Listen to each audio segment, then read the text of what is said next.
crossed the line.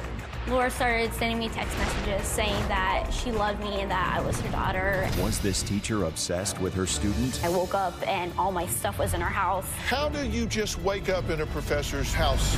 Did you give her drugs? No. Yes. Was this student She said, I'm going to ruin your career. schooling her teacher? Did you get her fired? Yes. I think you're obsessed with me.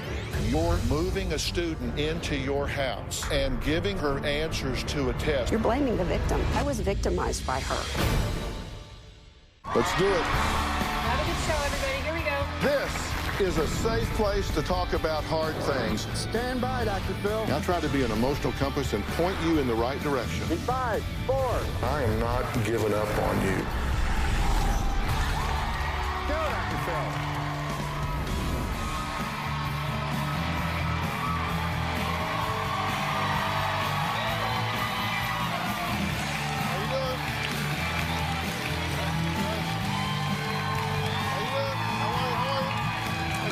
Thank you very much. Female number 1, can you please text or call me? I need to talk to you. Can we meet or talk or text? Female number 2, I can't even begin to tell you how much you hurt me. You stomped all over my heart. Female number 1, you're right, I did hurt you and I feel sorry for that. Then, the next morning, the first girl decided, I'm not so sorry. And she texted, forget it, you're a bitch. Sounds like text between best friends forever having a drama-filled fight. But what if I told you they are actually texts between a 51-year-old college professor and her young student? Yeah, that's what I said. It's a bizarre story filled with twists, turns, obsessive attention, and allegations of harassments. Now, Kayla, the 20-year-old college student, says she even woke up in one of her professor's bedrooms with no idea how she got there. Kayla says she went from student to practically being stalked by her psychology, of course, professor, who she says was desperate to play mommy. Take a look. I first met Laura when I was a freshman in college in her Psychology 101 class. In the beginning, Laura was a very nice person, someone that I thought I could trust. I opened up to Laura about my anorexia and abuse that happened in my childhood. Our relationship progressed into a mother-daughter type relationship. Christmas 2013, Laura invited me to her house to spend Christmas with her family. As the weeks progressed, Laura started sending me text messages saying that she loved me and that I was her daughter and that I should move in with her. At first, I was thinking that this is not normal, this is my professor, but I felt kind of honored to have her ask me that because maybe she could be like a mother figure to me, and that's just something I never had. Well, Kayla's warm and fuzzy feelings didn't last long because she says their bond soon turned bizarre. Laura is very manipulative. She can be very vindictive. She'll do what she can to get what she wants. Laura likes making stuff up to make herself feel better. New Year's 2013, I was with my fiance and his friends. The cops knocked on my door and flat out asked me, have you been date raped? It was very outrageous in my mind because we were engaged at this time. A couple minutes later, I got a text from Laura asking if the cops were still there. I felt betrayed. Things just started becoming very awkward.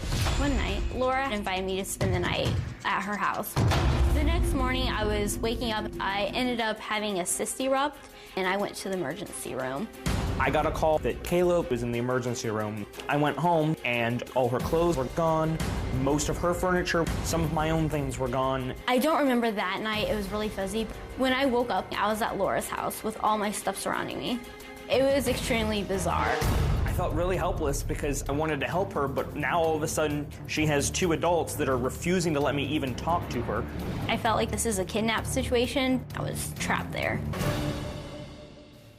You got to help me out here. Okay. How do you go from being a student in a professor's classroom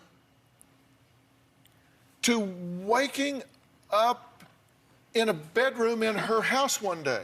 Well, it started off as I was in her classroom. I was a student. She talked to her class and told us that if we ever wanted to talk to her, she was there. She understands a lot of problems, and she's there to talk to us. You took her up on it. So I kind of told her about my past and a lot of things, troubles I've had, and she was there to talk to me. And you said once you did that, the relationship started building quickly. Right. I trusted her, and I felt like I could talk to her about. Did you at one point tell her that you were having suicidal thoughts? I did, yes. I didn't know what to do. I didn't know where to go, and I was living with my fiance then, but she said, why don't you come live with me and my husband? And still, no bell went off. That part did. That's when I thought that's crazy, but then yet again, I kind of felt honored that someone liked me. Okay. You did wind up spending the night at the house. I did. You actually had a health problem. Yes. You go to the hospital. And was it the next morning that you woke up back at her house and all of your stuff was there? Yes. I woke up and all my stuff was in her house, from my clothes to hair accessories, everything. Your other house had been emptied. Yes. Right. And moved to her house. Correct, yes. Did a bell go off then? Yes, that's when it went off. Okay, I just wanted to be sure you have bells. I have bells. Because I'm just, okay, and I'm going to ask her if she's, okay. Laura says when Kayla walked into her classroom 2 years ago, she acted like she needed rescuing. She says Kayla repaid her kindness by completely destroying her life and her career. It's a lesson this teacher says she will never forget. Kayla was a student of mine in my introductory psychology class, and her appearance really concerned me. She was extremely thin. I worked in a nursing home, and I know what dying people look like, and she looked like she was dying. She was that pale. I decided to help Kayla because she seemed to need somebody. Kayla was very reluctant to talk to me about her history. She finally started emailing me and confessed that she was suicidal. She told me that she'd had an extremely abusive childhood. She later confessed to me that she was addicted to painkillers. She would fake symptoms and emergency room hop to get as many painkillers as she possibly could. When she finally moved in with us, we treated her like a daughter. We made her a member of the family. She had started calling me her mother. I said, yeah, that's fine, you can do that. She was like a scared cat when she first came in. She hid and stayed to herself. I was very afraid that if I didn't intervene, she was going to die. Okay, Laura, there's an old saying that no good deed goes unpunished. And you think you're a walking, talking example of that, right? Exactly, exactly. I've taken in teenagers with difficulties before, and I'd always had good outcomes before. So when Kayla came along, it was just another person to help, another young person to help. All right, so you're in class, and you say to you're a developmental psychologist, right? And general psychology, Okay. and Kayla was in my general psychology class. But you're trained as a developmental psychologist. Correct. You're not a therapist. No. Okay, but you said when you met her, when she came to your class, you said she looked forlorn. You said she looked sad, like a waif. Yes, she did. She looked very ill. She looked terrified. She looked depressed. She just looked like she was really, really in a lot of trouble. And your read was apparently right, because sure enough, she came up after class at one point and said, hey, can we talk? And you said she told you that she had been abused in her life. Yes. And had been hurt, and you wanted to help her. Yes. Kayla's fiance and now husband, Kayla told me, and I believed everything she told me. I really did. Kayla told me that he was beating her, that he had stolen $6,000 from her. She told me that he broke her wrist. She told me that he raped her regularly. Did you tell her all these things? No. Yes, she did. No. Did you tell her that you were being raped and beaten? And Absolutely not. I don't know how much of it's true, and I don't know if any of the things she's told me were true. Okay. Well, so you're thinking, plot thickens? You have no idea. Next, Laura says Kayla told her she was terrified her boyfriend would kill her, and that's why she allowed her to move in to her house. She didn't just spend the night, she moved in. Well, we're going to talk to this then fiance, now husband, and find out what he has to say about the abuse allegations being made against him. And we're going to drill down on this and find out what's going on. We'll be right back.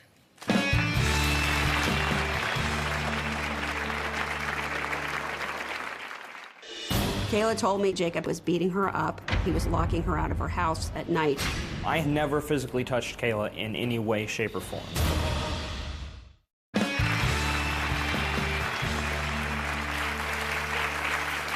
College professor Laura claims that when she moved her then student Kayla into her home, she was just trying to help her. But Kayla says her former teacher is not a helper, she's just twisted. Laura is adamant that Kayla told her she was being abused by her then boyfriend and needed rescuing. Take a look. Kayla told me several times that she feared for her life. Jacob was beating her up. He was locking her out of her house at night in the middle of the wintertime. She tried hiding in her car so she could at least seek a little shelter there, but then he started taking her car keys, and so she had to spend the nights outside. I never physically touched Kayla in any way, shape, or form. Kayla told me that Jacob raped her regularly. Jacob had found out that she was pregnant, and he beat her. This was one of the reasons why she wanted to kill herself. She was telling people that I caused a miscarriage by kicking Kayla in the stomach when she was pregnant, but Kayla was never pregnant to begin with. After Kayla decided to move back in with her boyfriend, I was pretty upset with her. I told her that it was a bad idea and that things would just go back to the way they were. Within a week and a half, she said she needed to get high because she couldn't deal with what was going on in her life. Okay, Jacob, thank you for joining us. It's good to meet you. Now, have you ever met Laura before today? I have never met Laura before today. Never? This is the first time I've ever met her in person. He always wanted to meet me, but I never wanted to meet him because that would be condoning the fact that he was abusing her. I only wanted to meet you because you kept saying I was abusing her, and I'm not an abusive person. I have never I hurt spent Kayla. 2.5 years in a battered women's shelter. I know what abusers are like. They always claim they're innocent. Okay, I know they do, but I'm not abusive. I have never hit Kayla. How do you know? I know, well, according to what Kayla told me, now maybe the whole thing was a lie. Maybe he never did abuse her. But she told me he was abusing her severely. She feared for her life. Are you telling me that you totally, fully, and completely prejudged this man without ever meeting him, without ever hearing his side of the story, without ever verifying any claim that she made to you whatsoever? I wasn't here to judge her. I was taught that when a victim... Well, that wasn't what I asked you. I asked you, right. you totally prejudged him? I was taught that when a victim tells you a story, you believe it, because at least in their mind it's true. You meet them where they're at. I didn't ask you whether you believed or didn't believe her. I asked you, you said, I wouldn't meet you because I know how abusers are. I had no reason to disbelieve Kayla. But you had no information about him whatsoever. Except for what she told me, and based on what she told me, I immediately disliked him. I wanted nothing to do with him. I told you he's not abusing me, and you said, oh, I know he's abusing you. He didn't. I'm like, Laura, just meet him. You told He's me not repeatedly he was abusing you. No, I never said that. Kayla, You said, so much of what you said today is a lie. Then why would you not doubt everything she said? Because at the time, do you cherry pick what she to believe and what she doesn't? I believed I didn't believe. I thought all of this was true until the whole thing blew up in my face. Well, now all of a sudden I'm questioning but should everything. we believe everything she says? No, we shouldn't believe any of it, because everything she said today is a lie. Well, should you not be apologizing to him? I mean, I'm just asking you. I mean, is you're saying she burned you to the ground. Did she maybe not burn him down with you? You've got a really good point. Thank Jacob, you. If Kayla was lying about you, I really apologize. But she told me that you were abusing her severely. And I don't believe that. There were some independent checks here because you called for a welfare check. And over the course of their relationship, Laura called the police several times to check on Kayla's well-being. And here's one of those, quote, I was dispatched to, we blanked out the address, in reference to a check well-being. I knocked on the door and was unable to make contact with anyone at the residence. I contacted the complainant, Laura, who stated Kayla told her she was having fights with her boyfriend and was concerned for Kayla's well-being. Contacted Walmart and spoke with a customer service representative who stated Kayla was standing in the store and did not appear to have any problems. So there was a welfare check done, and as it turns out, she was not in distress. There was nothing going on. So there was an independent investigator that told you that she was, in fact, fine, despite the fact that you had been given information to the They contrary. never called me back. Again, I had no reason to disbelieve Kayla, so I just asked the police to make a well-being check on her. I believe they did call me. This happened multiple times, so I don't remember individual details. And you never followed up to find out what the result of the well-being check was? Well, they usually called me, and perhaps they did that time, but I never would have made the phone call in the first place if I didn't think she was a danger. That's illegal. Well, but I'm saying there's information to the contrary that was available to you at the time. So maybe this was all Kayla's attention seeking. Did you lie to her about all of this? No, I want to say something about that. Okay, when she had called the cops, I get a call from an officer asking me about my well-being, and I had no idea what this was coming from or what that was even about. Kayla is so innocent and sweet looking that she's very easy to believe. Kayla looks very young and very innocent, but she is not. I guess I got really caught up in this. Yeah, okay. Kayla says that once she was actually living with Laura, things got really weird. Kayla says Laura even invited her to have a threesome with a registered sex offender. We're going to ask Laura about that and give her an opportunity to respond when we come back.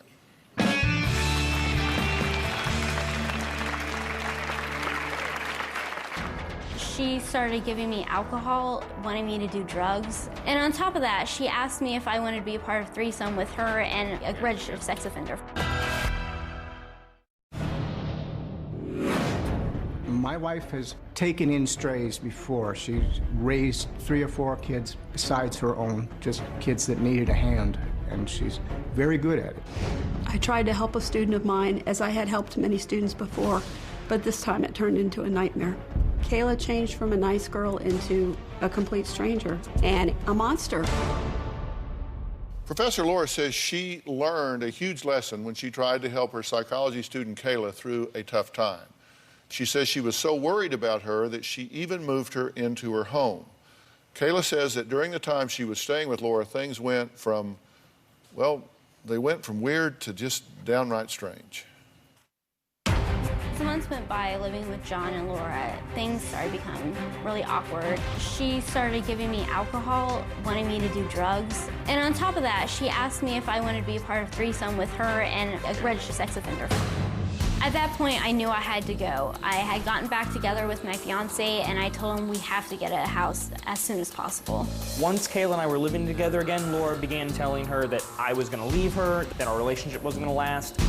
Kayla started getting angry with me because I continued to maintain that her boyfriend was going to hurt her. Everything was getting out of hand. All of a sudden, cops were showing up at the house every other day because Laura's telling them Kayla's getting abused. It put a lot of stress on me. I was angry with Jacob. He would take Kayla's car keys so that she couldn't drive her car, so she couldn't get away from him. He was just trying to victimize her further. I just had enough of it. I finally texted her telling her I want to be done with her and out of her life. She then got very upset and started threatening me and telling me that she wanted to kill me. Well, also joining us now is John, Laura's husband. He lived through all of this with his wife and says she did nothing wrong. Were you comfortable with her moving in? I support my wife, and she's had good success and good outcomes before, so we'll give it a try. Now, you say at one point she was asking you to participate in a threesome with a registered sex offender. Yes. Do you know who she's talking about? I do. Was he a registered sex offender? Yes, he is. Did She is not a child, however. did you ask them to engage in sexual activity? God, no. Why would I want to have sex with anybody outside my husband? And besides, I'm in psychology. I know the damage that registered sex offenders do. Did you ever give her alcohol? No. Drugs? No. You gave me that. I gave her alcohol to carry into my son's house for a party. That was the only alcohol I ever gave her. She bought me alcohol, and she wanted me to go to her son and daughter's party and drink it. And she says, live life, be a college student, have alcohol. She bought me alcohol. You did buy alcohol and give it to her, and what she did with it, you don't know. Right, that's correct. But you did buy it and give it to her. Mm-hmm. Did you give her drugs? No. Did she give you drugs? Yes. She had brought a bunch of painkillers with her when she came to our house because she was addicted to them. Did you give her test answers? She was not my student at the time. She came to my class. She had flunked out of the 2 classes she was taking, so she started coming to my class with me. She took the tests with the students to challenge herself. She's very smart. And so, yeah, I gave her the test answers at the same time I gave all my other students the test answers. Why did you give her test answers again? Like I said, I give them to all my students. We go over the tests and quizzes when the exam is over. You don't let them said keep she it. wasn't your student. But she was in my class. She sat You don't in let my them classes. keep it. You don't let them keep the tests and all that. And I let you bring them back to my house, which is where the rest of the test answers were. And then when you moved out, you took them with you. You let me keep them to use. You said you got very uncomfortable when she started talking to you about her sex life. Yes. About how when she was with her last husband, how she would have sex with other guys and other things. Interesting. You gave me specific details of what you did. No, I did not do that. When she was in the hospital with this cyst, that she did have to go to the hospital, right? She was rolling around in her bed in agonizing pain and said that her stomach was hurting really badly. I called 911. The fire department came. The first thing the first responder asked her was, "Have you ever had pain like this before?" And she said yes. And all of a sudden, his complete demeanor changed, and he started treating her like he didn't take her seriously. I didn't understand it at the time, but his thinking was, oh, she's just taking the pain so she can get painkillers. And that is indeed what happened. We went to the hospital, and she had some shots of morphine and had a prescription for a bunch of painkillers. She later told me that she was addicted to painkillers. Okay, but was it at that time that you told us that your son and some friends went to her house? With her. She came with us. And in 30 minutes, moved everything out of her house and into your house? She was with us the entire time, yes. You also said she just had 3 doses of morphine. She was not able to be coherent. Okay, so if she wasn't coherent, then why the next morning didn't she call you and say, hey, come get me? She did call me to come get her. No, she didn't. We weren't keeping her prisoner. But did you go move everything out in 30 minutes and move her there into was your about house? 10 of us, and we thought her life was in danger because of the abusive boyfriend, fiance, whatever the heck he is, and so we got her out of the house. Do you remember any of this happening? I remember bits and parts of that day, but I don't remember that much. That's why I can't say much about it. Okay, Kayla reported Laura to the police saying she was sending her terroristic text. At the time, Laura said she had no idea what Kayla was talking about. So who's telling the truth about that? We're going to talk about all that when we come back.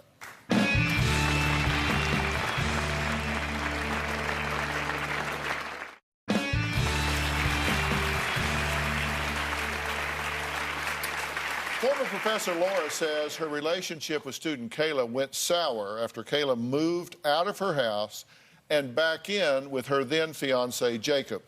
Now, things got so bad between the two that Kayla reported Laura to the police, alleging that she was making death threats via text. Now, here are 2 of those texts.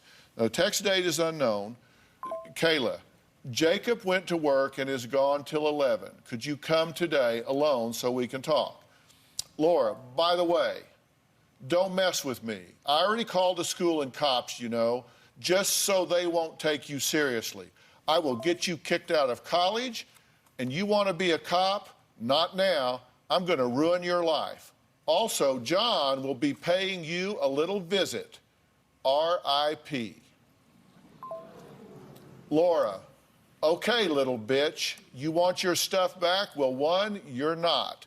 2, if you do, John will be over to give it to you. Don't be messing with us. He was in the military and has a handgun with him. He will use it on you. I gave you those test answers for you to use to pass my class. If you don't use them, that's your problem. Give it back to me before I get caught. Please delete this text before I kill you. If you give this to the cops, I will kill you. No more drama. I don't want to deal with your abuse anymore. Never contact me again. Laura, I told you, little bitch, not to contact the cops. You disobeyed me. I don't want anything to do with you, but I'm going to teach you a lesson not to mess with me or my family. Sleep with one eye open because my family and I are coming after you now. I promise you, we will end your life. These messages you got threatening your life. Yes. Did you send those messages? I never sent a message like that. Okay, They came from your phone. I think that the justice system has worked itself out to show that I never sent those text messages. So they just appeared out of thin air. No, you downloaded a program so that you could send them to yourself. And very creative. She sent those. Nope. You might not want to believe it, but she sent those. I don't have to believe it. Didn't happen. I've never threatened anyone in my life. I would never threaten someone like that. Why, when we were living in our house, did you and John's car constantly drive around our block?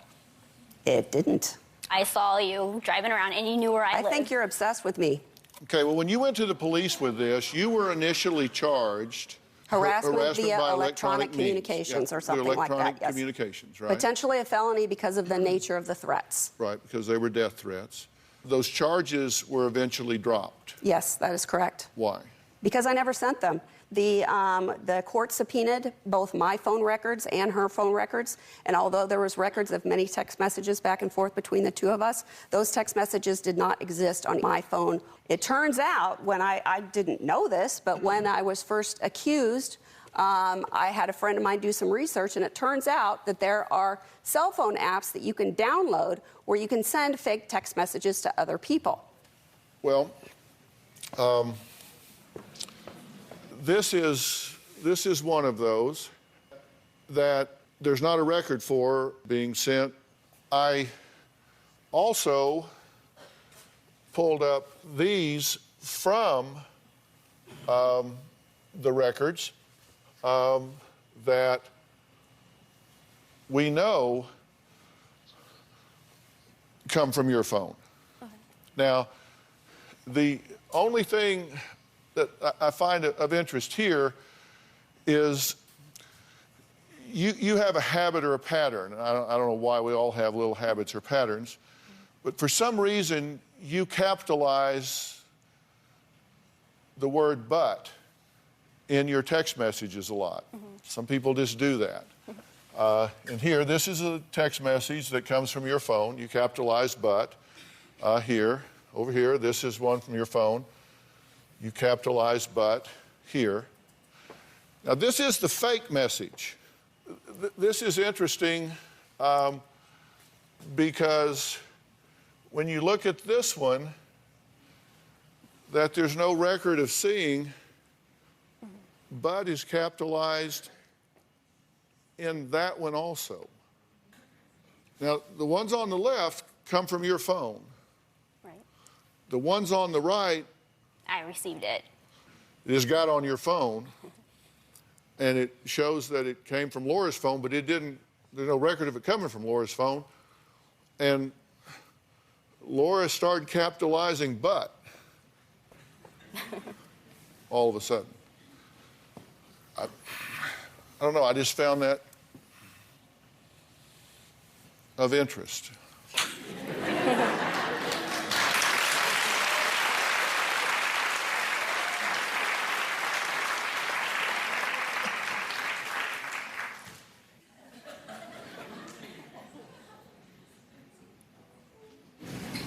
I mean, I did receive it. I was literally in the room with him, and it dinged, and it came across the thing.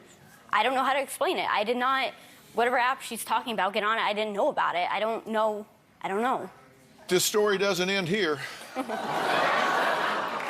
It gets worse. We'll talk about that when we come back.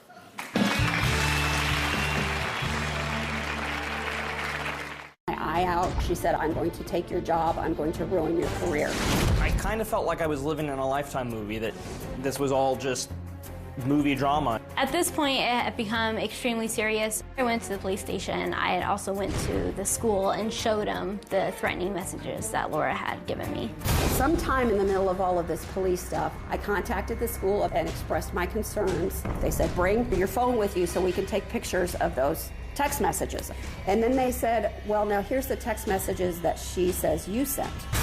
I saw these text messages calling her these horrible names and threatening to kill her. I was completely speechless. And a week later, I got a letter saying I've been fired from my job. I lost my income. I lost my career. I do believe that Laura is in denial of everything. If it's her fault, it's not her fault. She has to play victim with everything. Did you get her fired? Yes, she did get fired. And have you Have you texted her recently? Yes, I have. About a week ago? Around a week ago, yes. Well, here's that exchange. Kayla kind of ended up saying, don't worry, I'm blocking you today. By the way, you need to stop getting your ex-students involved with your petty, dramatic life. No one feels sorry for you. You ruined a semester of my life, and I hate you for that. You deserve to get fired, and your replacement is so much better. You deserve to rot in jail. You're a piece of crap. Now you can go cry to your family about this and tell them how you're the victim. You poor old 52-year-old bat, stay out of my life. Why did you send her that? I had sent her that out of frustration. There was text, she sent me text back, and after all that she's done, I just got so frustrated and... Yeah. Laura, you responded and said, keep it up, Kayla, it just gives me more ammunition. Kayla, for what? I'm not threatening you. You're a sick person, very mentally sick. I already got you fired and exposed, not because I wanted to, but because you did bad things. Laura, like I said 6 months ago, never text me again. Kayla, you don't have the balls to say what you need to say to my face. You got fired because of what you did was illegal and wrong. My God, do you people ever quit? I told her never to text me again. Why are you responding to her? You said... You're right. You started out saying, boy, did I learn a lesson. Yes, I should not have responded. You are absolutely you shouldn't. right. I should not have. And why...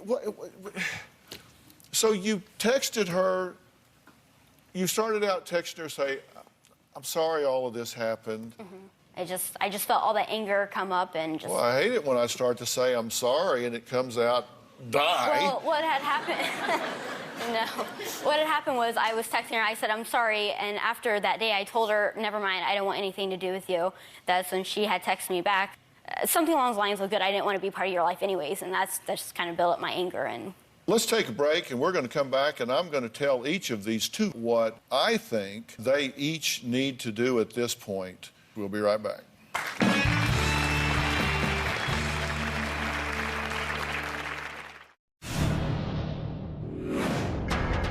Evidently, what Kayla had done was she took some text messages to the police that I had supposedly sent in which I threatened her life.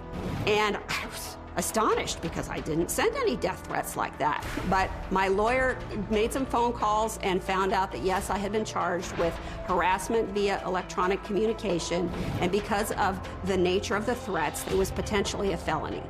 While all of this was going on, a friend of mine did some checking online because none of us knew how this could have happened, and found out that you could download an app in which you could send a fake text message. It took me 6 months before I was able to prove with my attorney that the cell phone company had absolutely no record that I had ever sent those messages, nor had she ever received them. That's how I was finally exonerated.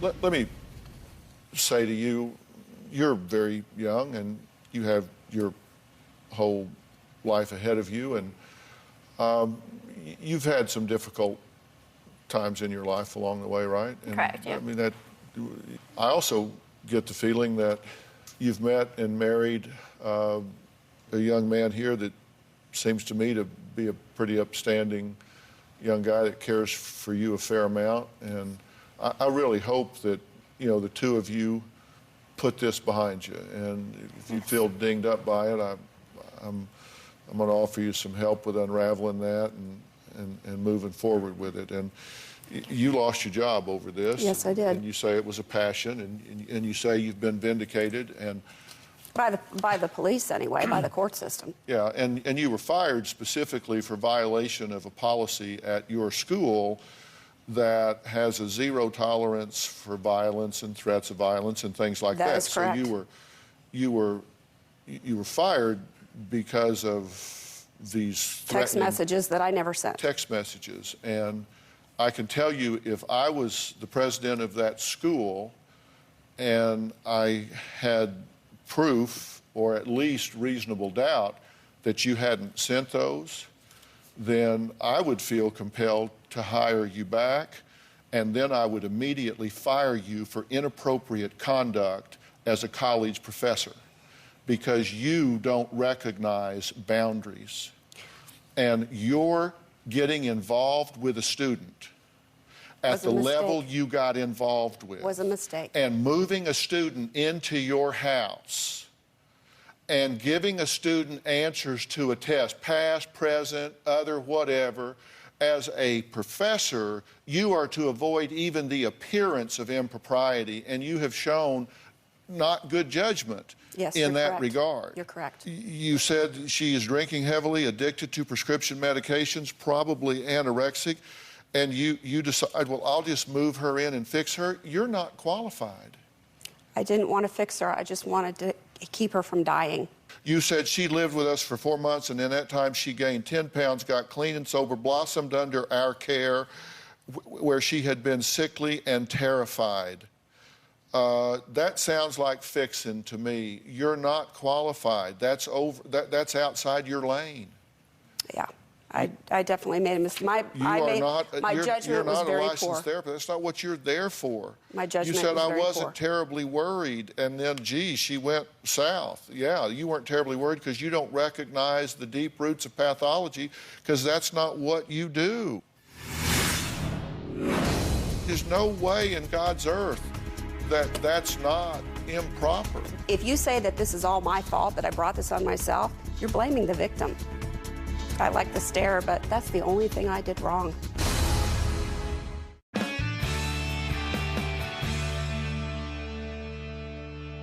If I'm a student paying to go there and I find out that you got other students living in your house and I'm competing with them for grades, I'm not going to be happy.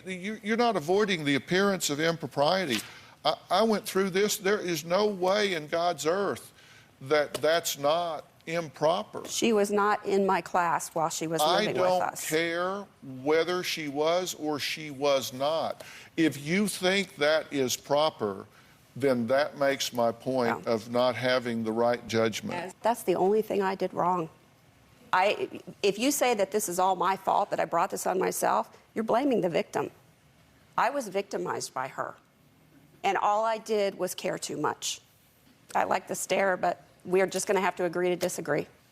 As I said, I exercised poor judgment. So in what way does that make you the victim? I was fired from my job and lost my career. That's the part that makes me self-fired. But for you crossing the boundaries with this student, but for letting her into your personal world and you getting into hers, would you have been vulnerable to her exploiting you? No. If a woman walks down a dark alley in the middle of the night alone and gets raped, does that mean she deserves to be raped? No. She exercised poor judgment. Do not put that on the same level of somebody being raped. But what I'm saying is that exercising poor judgment does not mean you deserve what happens to you. I did not deserve this. Okay, well, Put it on yourself. you can, I hope you don't do it again. Oh, I'm not going to, trust me. I will never trust anybody again. You do have ownership here. Yes. You call it blaming the victim. I call that playing the victim. You got to own this or you won't change it. And is what she's done here, particularly if she faked these messages and all, is that fair? No, absolutely not. Absolutely not. I don't know whether she did or whether she didn't. Both of y'all unplug from each other and move on. This didn't work out for y'all. And if that makes you less likely to help people in the future, my dad used to say, sometimes the good you do does you no good. Yeah, you can say that again. Sometimes the good you do does you no good. We'll see you next time. Thanks for being here. Best of luck to you.